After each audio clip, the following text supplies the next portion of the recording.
Hey everybody, this is Chris Thompson and welcome to podcast session number 10 of Brain Software with Dr. Mike Mandel. He has dual nationality, he has knocked out a man with a single punch on a hayride, and no, he's not related to Howie Mandel. Mike? Chris, how do you do this research? The stuff you come up with is quite funny. Well, the Howie Mandel thing, people are always asking. Someone asked me Saturday night the same thing. Are you related to Howie Mandel? When I met you, I first wondered too, it was the curly hair that you had back in Well, I had curly hair then. That's before my Jason Statham appearance. Yeah. But back then, yeah, people would ask me all the time. In fact, they still do. They figure Toronto, Howie Mandel, Toronto. But the difference is Howie is born in Toronto, as far as I know, and he's Jewish. And I was born in England, and I'm a Scottish Presbyterian, so there you go. Absolutely no relationship, and people will still wonder if we're completely lying about this. No doubt. Okay, so on episode or session number 10, we wanted to get into some discussion on various modes of therapy because on podcast number 9, if those of you are listening remember, we talked about all kinds of therapeutic techniques, but we didn't talk too much about methods of therapy, much beyond hypnosis at least. Right, and we can go into that if you like. Hypnosis itself is such a fundamental to any kind of therapy because really any good conversation is going to be hypnotic just by its very nature. So I always perceive hypnosis as being not so much a panacea, but a means of accessing the unconscious mind that will then beautifully overlay any other therapy or undergird any other therapeutic technique or modality that one chooses to use. So, which goes into the topic, I mean, we can go into the topic of how hypnosis can be used as the wrapper for a lot of therapies. I know a lot of the times you've talked about doing other types of therapy in trance. Yes, that's right. If you add hypnosis to any other type of therapy, you'll probably get faster results or deeper results. But a lot of therapy, for example, classic NLP, has built-in hypnosis anyway. If one is doing something like a 6-step reframe, which anybody can Google and look up, a 6-step reframe has built-in hypnosis. You're setting up idiomotor signals and you're creating a light trance at least just by virtue of running the techniques. Okay, so let's talk about a few different methods of therapy beyond hypnosis, or methods that you could use inside of a hypnotic trance that you've used in your practice. Well, there are a number of great therapies out there nowadays. We are in the age of power therapies. There are great things that have been developed over the last few years, last couple of decades, that really blow the old therapeutic methods of just talking about problems. It just blows them out of the water. Because if you sit around and talk about a problem endlessly, a lot of the time you'll simply re-anchor that state and keep problematic behaviors strong and in the forefront of the conversation instead of deleting them, removing them, rewriting them, whatever. Hypnosis has been around pretty well forever itself, but the new therapies, things like EFT, Be Set Free Fast, timeline therapy, NLP, and so on, are showing a great deal of promise, especially when you interlock them with each other. Tell me a little bit about timeline therapy. It's something I haven't done myself, any studying or research on it, but I know you've talked about it. A few of your other students that I'm friends with have talked about it and used it. What is timeline therapy and what kind of things do you use it for? Well, the original timeline, I think, goes back to Richard Bandler's work, but Tad James did some wonderful work in codifying it and creating it as a separate modality, timeline therapy, which is trademarked, and I highly recommend his products. I have heard his entire timeline course, and he has a master timeline course, and they're very worthwhile for any therapist to get a hold of. If you want to help people de-traumatize and build in resource states and change them in the future and have things have an amazing resonance through their entire personality, timeline is probably one of the most complete therapies in and of itself that you can get. And what it basically is predicated on is the idea that human personality tends to codify events geographically in space to determine when they occurred. In other words, when you think of getting out of bed this morning, you have to have a way of knowing it was this morning and not 5 years ago. We codify time geographically. We even put it in our language. We say, oh, he put that behind him now. Oh, he's got nothing to look forward to. That sort of thing. And we tend to place things around us in space dependent on when they occurred. So some people have the past running off to their left and the future off to their right, sometimes on a bit of a V. Some have the future in front of them, the past behind them, and so on. And even how you codify the present. Some people see the present directly in front of them, and other people experience the present being right in the event. These are called in time and through time. I won't go into it too much because this is really Tad's domain, and I still recommend people check out his stuff. Timeline is a great way of making phenomenal change, and here's where it shines. It has unified the whole concept of having a past and the effects of the past with some of the techniques of the behaviorists. So we sort of put the two together with Timeline and are able to get to very, very deep areas of the personality very, very quickly. Okay, this is really interesting when you talked about how we tend to, I don't think you used the word anchor, but that's what it made me think of, anchoring events to geographic locations. I have this experience all the time where I'll listen to audiobooks as I'm driving. And if I lose my spot... and of course, someone who's learned to read as recently as you, Chris, would have to have them as audiobooks. I knew you were going to pull out that line. I love that one. So I'll often lose my spot somehow. I'll press the stop button or whatever, and my device won't remember where I was. So I'll be trying to figure out, okay, well, where was I? Where did I leave off? And as soon as I start listening to a track, I'll immediately recall what intersection I was driving through at that moment. And I'll go, oh, I know that was about 20 minutes before I finished, so I'll know I can fast forward about 20 more minutes. That's actually a very clever strategy for recall. You're putting it in the context that you learn the material. Now, you've opened a whole can of worms here. Interestingly, Chris, when a memory is initially formed in the brain, it's formed in the hippocampus, which is figuratively shaped like a seahorse. I don't see it, but that's how they came up with the name. And new memories are formed in the hippocampus. So if you have damage to that part of the brain, it's difficult to create or impossible to create brand new memories. Now, interestingly, when a degree of time passes, weeks, months, years even, the memory physically migrates from the hippocampus to the cerebral cortex. Now, when that happens, we still have the memory, but we lose the context. In other words, we can recall perhaps that Charlottetown is the capital of Prince Edward Island, but we don't remember how we know that or when we learned it. It kind of makes sense. I mean, I expect that a year from now, if I re-listen to an audiobook, I'm not going to have this anchor fire as to what intersection I drove by when I heard that phrase. Well, that's funny you should say that, though, because I know we have not planned any of this discussion, but what is interesting to me is when I was about 12, this weird song came on the radio. I think it was only out for a few weeks or a month or something. It was called Elusive Butterfly, and I can't even remember who did the song.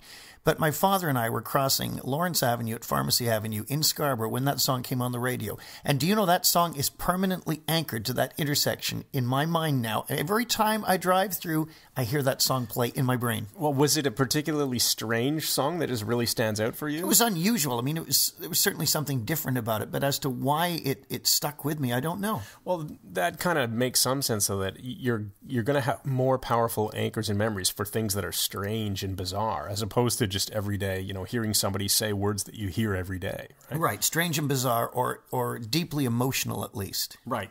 Something that impacts you on some emotional level. Okay, perfect. So where were we? We were talking about therapy and methods, and we're talking about timeline therapy. What else do you use in your practice? EFT, perhaps? Yeah, Anything EFT. else? EFT I definitely use. And, of course, this comes from Gary Craig's excellent work where he took an energy psychology developed by Dr. Roger Callahan, who was doing thought field therapy, tapping on different acupuncture meridians and points in a very specific algorithm, depending on whether it was, fear of flying or an eating disorder or nightmares or whatever it was. And Callahan cleverly codified a lot of these different algorithms. And then Gary Craig, who was an NLP master practitioner and engineer, said, well, why are we trying to clear specific meridians in the subtle energy field of the body? Why don't we just clear all the meridians, and only the ones that are blocked are going to notice any change anyway? So he created one algorithm that became EFT, or emotional freedom techniques, where one can tap with his or her fingertips on these different meridians in a certain sequence while thinking of the problem and saying a reminder phrase and so on. And by doing that, it causes the buzz, the zzz, the electromagnetic problem in the right hemisphere, which of course is the theory behind it, the idea that every emotional problem, every negative emotion is an electromagnetic disturbance in the right hemisphere of the brain for a right-handed person.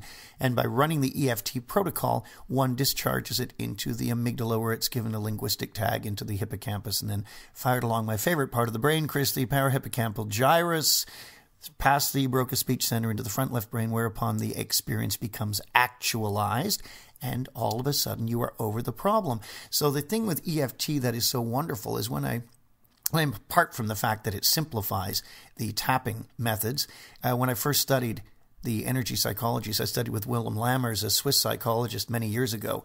And he had me intrigued because he said they were getting results at the clinic he worked at in Switzerland in 20 minutes that used to take 2 years. And that has certainly been the case in my own practice as well. We've had phenomenal results with EFT, smoking cessation, phobias, anxieties, post-traumatic stress disorder. When you lump it with hypnosis, you have a very, very remarkable tool. I kind of like the Gary Craig method, the EFT stuff that he created. It sounds like what you're telling me is instead of trying to pick the lock ever so carefully, i.e. tapping on just the correct spots of energy points, why not just blow up the door? Pretty much, yes. Or instead of trying to find the specific little pick that's going to open that lock, using some sort of universal skeleton key that's going to open all of them. Yeah, anyway. Like skeleton key. That's a nice one. I'd just like to point out how brilliant that was. That was a very good compared to the rather feeble one you came up with a moment ago. Yeah. It doesn't surprise me your metaphors are going to be better than mine. Wide awake now. All right. So any other methods? And again. Any other methods of therapy you want to go over? Be Set Free Fast is another great one. The reason I used a lot of different therapies, and still do when I see clients, if you're in the Greater Toronto area, I do the itinerant coach thing. I'll come to you and help you with some of your difficulties. If I can fit you in, you can get me through this email address. What is it? info@mikemandelhypnosis.com. Yes. But regardless, it was Derek Baumer, who was a Cambridge linguist, the world junior amateur wrestling champion in his youth, who passed away back in 2000. He was my NLP trainer, and I did my NLP trainer course with him, which was a 2-year course. And Derek was very much influenced by Gregory Bateson and John Grinder. And I remember Derek taught us, he said, make sure you have 3 models of the world at least. If you have only one, you'll always go back to the same model because it's all you've got. We're back to the using a hammer because everything looks like a nail, right? That's all you've got. Mm-hmm. And he said, if you have 2 models, you're now in a dilemma. Is it this or this or this, back or forth? Which one is it? Whereas if you have at least 3 models of the world, one of them will tend to jump out as being the appropriate one to use at any given time. So when I did therapy and continue working with clients to this day, I use hypnosis, EFT, timeline therapy, Be Set Free Fast, brain spotting, which is another really interesting one, NLP new code, whatever the situation dictates. But Be Set Free Fast, or BSFF, which is actually Be Set Free Fast, is an acronym too. It's Behavioral and Emotional Symptom Elimination Training for Resolving Excess Emotion, Fear, Anger, Sadness, and Trauma. That's Be Set Free Fast. However you remember that, I don't know. It's an acronym. You just go with the letters. That was developed by Dr. Larry Nims, and I went and studied with him in San Francisco with friends Ron Verrigan and Craig Tutton, who are both excellent hypnotists, and we were the first 3 Canadians certified in the very first Be Set Free Fast training a few years back. And Dr. Nims, I take my hat off to him as well, another phenomenal trainer, wonderful man, caring man, came up with this incredible system where you're sending an energy pulse through your entire neurology that is basically unlocking not just the pressing problem that's on the surface, but hundreds of roots at the same time. And he's found a way of getting rid of all kinds of things using this. And it's a remarkable therapy. I highly recommend Dr. Larry Nims and Be Set Free Fast. And you can buy his products online, which are really first rate. And I suggest you look into those if you're a therapist or just want to learn how to live a better life. Makes a lot of sense. And I know that the Be Set Free Fast system was part of what inspired the Navigator System that you created a couple of years ago. That's right, because having studied with Dr. Nims, I realized that his initial instruction to the unconscious opened the doors for me to apply something called apposition of opposites, as well as the reticular activating system of the brain. And by putting these two together, we were able to create a map of the person's world, of where they wanted to go, setting up a compass, an internal gyroscope or GPS that is going to guide them, and building this all into the unconscious mind. So Dr. Nims gave me the the inchoate form, the genesis of the Navigator System, which of course is not therapy. The Navigator System is a way of working with the brain to eliminate the necessity for setting goals, and it redirects the mind and the life in 5-second increments throughout the day. It is a really cool system, and obviously people can find out more by heading on over to MikeMandelHypnosis.com. So I think unless we segue back into the discussion of therapy methods, why don't we move on to some of the questions that people have sent in? Yeah, okay, let's do that. All right, so let me get to some of the ones that I printed off here. Okay, first one comes from Rick in Toronto. And he says, I studied NLP and hypnosis with Mike years ago, and he wants you to explain a little bit more about installing demons. And I'll just point out, he's using the British spelling here, not demons that haunt you. It's DAEMONS. This is a concept Derek Balmer and John Grinder talked about extensively. The idea of demons, and we're not talking about demonic possession or anything like that. The word I prefer to use is functions, because that's what they are. Think of them as micro-programs that serve different purposes. And it's a wonderful way of looking at the mind, how it works. And Derek used to explain it as when we were little boys, those of us who grew up in England at any rate, used to play marbles, used to play alleys out in the dirt. And one of the things you learn to do as a kid is scuff your foot on the ground to make a little track for the marble to run in to knock the other ones out of the way. And you write a little program, a daemon, a function to do this. But when you're an adult, you no longer need this little program, and it's just cluttering up the hard drive of your brain. So we would run programs in the NLP class to clear the hard drive of the brain and just find these things and get rid of them. And they're fragments and program fragments that aren't needed anymore. And remember, of course, don't anybody write to me and say, no, that's not true. It's not about true or false. I'm only offering you a model. It's just a useful model, a useful way of looking at things. And when things stop being useful, you stop thinking of them Simply that way. discard them, that's right, or change them to something totally different. Well, you can install all kinds of functions, and hypnotically is probably the easiest way to do it. Find a function, a program you wish to run, go into a hypnotic state, install it through direct suggestion, and check and make sure that it's installed. Remember, we don't want the proximity installation that I mentioned in the last podcast, where simply being close to the resources will indicate that they're installed when they're not. Make sure you get the resources installed and you've written a new function, a new program. Mike, while you were talking about this, I just pulled up an email that I totally forgot was a question from Christian in Germany. And he was just asking, about some background information on the Navigator System and what kind of changes can you actually make with it. Well, basically, you're going to change the entire course of your life. Now, the Navigator is not some sledgehammer thing that, like erasing a phobia in 5 minutes or something like that. In fact, it isn't designed for therapy at all.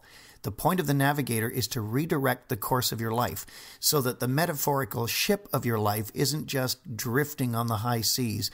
It's being directed by your unconscious mind in response to very specific compass adjustments you are giving it based on the map that you have designed. So the Navigator provides a means of changing gently and easily the direction of your life so that over weeks, months, and years, your life just keeps getting better.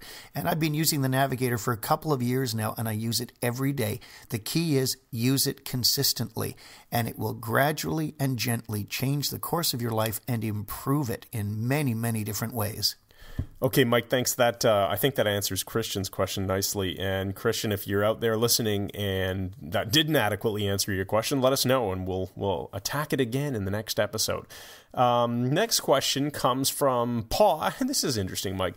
This is Paul, a police officer from Albany, New York. And I guess it sounds like he was at one of your speaking engagements. Oh, yeah, I did a number of them in New York State. Yes, I spoke at the New York State Trooper College there as well, did an address there. Yeah, and I can't tell from the email address, and if I could tell, I wouldn't make it publicly known here because, we got to keep identities hidden. I'll use first names only when I'm reading out questions. But Paul was obviously present and is asking if hypnosis can be used to affect the immune system.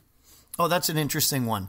And I'm glad that you brought that up because it is in the area of immune problems like cancer, where hypnosis can really shine as well. Remember, and this is purely my theory, and it's the theory of many people. I'm not making diagnoses. I'm not a medical doctor, but I am just giving you my opinion. say somebody has a tumor, they have the tumor removed, and they go through a course of radiation or chemo, whatever, and they say, oh, we got the cancer, we cut it out. Well, the thing is, the tumor isn't the cancer. Cancer is really a catastrophic failure of the immune system. And what you want to do is strengthen the immune system. Your body is killing cancer cells throughout your life. As soon as they mutate, the macrophages identify them, they're tagged and so on and killed and swallowed up, and helper B cells all get involved. And anyway, the global immune system can be enhanced absolutely through the use of hypnosis. I remember hearing of a study years ago, and if I have not got the facts entirely right, this is off the top of my head, so forgive me. But a number of years ago, they had some kids watching a Punch and Judy puppet show, little kids, preschoolers, and then, where Punch and Judy are fighting and hitting each other with clubs and things, and these amorphous, nasty things come and attack them, and then these big white puffy things swallow up the amorphous things and kill them, and everybody's happy. And then they took saliva swabs of these little kids, and they were all exhibiting increased antibody production just minutes after watching a puppet show, which, of course, was a metaphor for the immune system, the way this was designed on purpose. Now, you've got to ask yourself, if watching a puppet show can have that kind of effect on your immune system, what other things are taking place in your psychology and neurology every day through what you're taking in? And I'll point out that children of that age clearly don't understand the function of a white blood cell or a macrophage. They don't know what a macrophage is, but their unconscious mind certainly does because it's running them. And the unconscious mind will pick up on the metaphor of defense, right? The metaphor of defense, yes, and overcoming an obstacle, an enemy, it will certainly do that. And the unconscious mind has access to every cell in the body, including free-floating blood cells, which is quite remarkable. So in answer to Paul's question, hypnosis can definitely be used to stimulate the immune system. And again, if you are a hypnotist and you're using it for this purpose, you must be very careful of your choice of language. It is unlikely that you would cause a problem, but stay away from anything that could potentially cause an autoimmune response, like rheumatoid arthritis or something of that nature. Instead, you're going to use words like appropriate. So your immune system will be enhanced and work appropriately in a very healthy fashion for you. That way, you're not going to turn things up and cause some kind of difficulty somewhere down the line. Mm-hmm. And, I was thinking when you talked about the immune system and how hypnosis can affect it. I mean, there's multiple studies that show that laughter can reduce stress. And obviously, if you're a lower stressed individual, you're going to tend to be healthier. Yeah, so there was that book written a number of years ago. I think it was called Anatomy of an Illness, where the doctor had a bad diagnosis and began watching comics and videos and just laughing constantly and stimulated his immune system. I mean, so if simple laughter can help your health, then why wouldn't hypnosis do something very, very similar by bringing in powerful, resourceful states? Right. And of course, there are laughters that are not so resourceful, and I'm talking about the that's probably not the best one for your immune system. Oh, very good. Okay, so let's get back to some of the questions here. Oh, here's a really good one, Mike. The question was about, this is from Previn in Wellington, New Zealand, by the way, and it says... Oh, nice. Our first New Zealand one. Yeah. Have you ever used hypnosis to create visual hallucinations? And I love this one because obviously in stage hypnosis, which you've done for so long, you're doing this all the time. But what other kind of situations are you creating visual hallucinations? Previn, I've created more visual hallucinations than you've had hot dinners. Yes, visual hallucinations are very easy to create with hypnosis. And the thing I always find amusing is when people talk about positive versus negative hallucinations. And it intrigues me because on these so-called hypnosis scales, Davis Husband, Friedlander Sarbin, Harvard Standard Scale of Hypnotizability, whatever they are, which are essentially an attempt to digitize what is really analog phenomena and about as pointless as anything could conceivably be. On these scales, they'll show things like, a positive hallucination.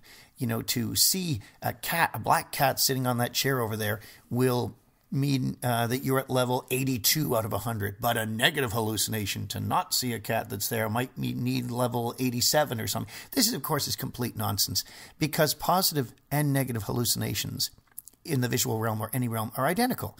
In order to fantasize or hallucinate a black cat sitting on a chair, you have to negatively hallucinate the part of the chair that you would be able to see if the cat were not in the way. And likewise, in order to not see a real cat sitting there, you would have to positively hallucinate the part of the chair that is not visible because it's under the actual cat. So in any case, positive or negative hallucinations, they're exactly the same thing. They're very easy to create. They can be done conversationally, but that takes a bit of artistry. A number of years ago, I was opening for a rock concert in a small town in southern Ontario. This is about 1978. And I was being picked up by a driver who picked me up at the train station. And on the way there, it was getting dark. And I started talking about fog and dangerous driving and mist in the air and how, dreams were foggy and all these bizarre things. I can't even remember the structure I used. And this guy drove slower and slower and slower. And finally, he was clinging to the wheel and he had his head almost at the windshield, like peering ahead. And the road was absolutely clear. And when we got into what was called the Delhi Belgian Hall, I was working with bands like, Kim Mitchell with Max Webster, Canada's guitar hero. The guy's great. And they said, "Hey, what took you so long?" And he said, the fog. And they went, "Fog?" And he said, "Yeah." He said, "It's just been horrible all the way in. I could barely see." And they opened the door and he looked out and it was absolutely clear sky. And that was a visual hallucination. That's a brilliant story. And that was totally done in a conversational hypnosis manner. Yes. And that's one of the problems I'm running into, Chris, is explaining what I do. Because I find it easier to do the things I do than to actually deconstruct them and explain them to someone else. I don't know consciously half the time. I think we're going to have to fix that because there's a lot of people who want to know how this stuff is done. Well, I hope they come to Toronto and study with me because we have a course coming up in April, and we're also aiming at doing an international students course in the summer where people can come and do 4 or 5 days in a row. Excellent. Listen, we've probably got 5 minutes left in the show. I know you want to do a metaphor, but there's still a couple of questions I'd like to hit on as quickly as I can here. Okay. So let's do them fast. Rapid fire. Serge from Montreal. I've been diagnosed with high blood pressure. Can hypnosis help? My doc wants me to be taking medicine for high blood pressure. Well, I'm a believer that always do what your doctor says, but if you have a doctor who says you need to be on medicine or have surgery, keep looking around until you can find a doctor who says you don't. I just think that's probably a good idea as a general idea. But as far as high blood pressure goes, hypertension can definitely be treated with hypnosis. There's a number of CDs and so on out there. And just simply shifting your breathing according to the Grinder model will change your physiology. It will change your state and your behavior. So shifting your breathing into long, slow breaths, not straining, gradually breathing at a slower rate for about 10 to 15 minutes will greatly reduce your blood pressure. Certainly the diastolic and often the systolic as well if you persist. And my own stress relief CD has methodologies in it that are very, very useful for high blood pressure, even though they're not specifically targeted for that. I was just going to ask you about that, so now I don't have to. I think the stress relief CD is fantastic. So let's continue with the last question for the day, which is Kim in San Diego, and this is really interesting. This resonates with some of my own experiences. Kim says, depending on traffic, I have lots of ways to get home from work, and I often find that when I'm driving home, my mind wanders and I'm suddenly in my driveway. Yet I can't remember which route I took to get home. Is this normal, and is this related at all to hypnosis? Now, I've had the same kind of thing happen when I used to walk home from the subway stop and I'd take different streets and I'd be thinking about stuff, and I actually don't remember which route I walked home. So what do you think about this? Well, this is definitely hypnotic. It's an altered state, and a lot of it is dependent on the fact that it is impossible to have an internal and an external in the same system at the same time. So if you are visualizing something internally, then you are momentarily blanking out the external visual at the same time. And you may feel like you're not, but if you check carefully, you'll notice that you're flashing back and forth between them. So if you are taking a protracted period of time where you're internally visualizing and maybe having an internal dialogue, thinking of a house you're going to build or that vacation you took, whatever it is, you're in a trance state, you're in an altered state, and your brain will permit you to dwell on these internals while your unconscious mind drives the car or walks you home. That's why you can suddenly wind up in your driveway after maybe driving for an hour at night and there may be soft music playing and you sort of zone out and you unconsciously go flawlessly to your door. You don't remember the stoplights. You don't remember changing gears. You don't remember any of that. You're just suddenly home. And somebody could say, what have you seen on the way home? You could take an oath in court. I have no idea. That's because it is a trance state, most definitely. And it's normal. So enjoy it. Okay, so what, Mike, is our metaphor for today? Okay, this is a metaphor actually that took place in San Diego, which is great. I saw that on the screen and I thought I've got the perfect one for you. Back in 1970, I went to San Diego with my parents to visit friends of ours, Guy and Irene Richardson. And they had emigrated to the United States at the same time as we had emigrated to Toronto, Canada. So that was 1957. So 13 years later, We had not seen them. We went to San Diego and stayed at their place. Now, me being, a 16, 17-year-old kid at the time, I got to stay in the guest room, which was a converted garage that was, finished inside, and they put in carpet and so on. It was a nice little room with a fireplace. And being in the desert, it got kind of cold there. And so I got my pajamas on, and I remember looking at the fire and thinking, oh man, I got to build this up. It would be nice to get a fire going. It'd be kind of cozy out here. So I rummaged around. I couldn't find any wood. And I remembered that there was something outside that looked like a wood pile when we came in. So I walked out into the backyard in the total darkness past the swimming pool, and down beside the shed, I found this big pile of bramble and wood. So I'm in there in my bare feet in pajamas and rummaging around and grabbing handfuls of wood, and I brought it in and got a fire going, and I went back out and got a bunch more and stacked it and made about 3 trips. And after a while, there's a knock on the door. And it was Guy, and he said, I was going to mention to you about the fire. I'm glad you got it going. You found the wood in the cupboard. And I went, where? And he opened the cupboard, and there's all neatly stacked firewood just a few feet away. And I went, oh, no, I went and got it from the wood pile outside. I didn't know that was there. And he said, we don't have a wood pile. What are you talking about? And I said, well, down beside the shed. And he just went white. And he said, oh, tell me you weren't there. He said, that is alive with scorpions and poisonous spiders and all kinds of nasty things. And I said, you're kidding. And the next morning when I got up and went out in the yard and the sun came up, the swimming pool had about 3 scorpions in it that were floating around and were bleached white by the chlorine in the pool. And I'm rummaging around in total darkness, and somehow I guess my innocence and lack of fear protected me from the nasty things. Excellent. I love the ending. So with that, we're going to close out session number 10 of Brain Software with Dr. Mike Mandel. As always, head on over to MikeMandelHypnosis.com. Send us your questions. Send us your questions to questions@MikeMandelHypnosis.com. Sign up for our emails. We'll be sending you all kinds of awesome stuff. And stay tuned for the next podcast. We'll see you all again soon. Aufnahmevermögen, Aufmerksamkeitsverteilung.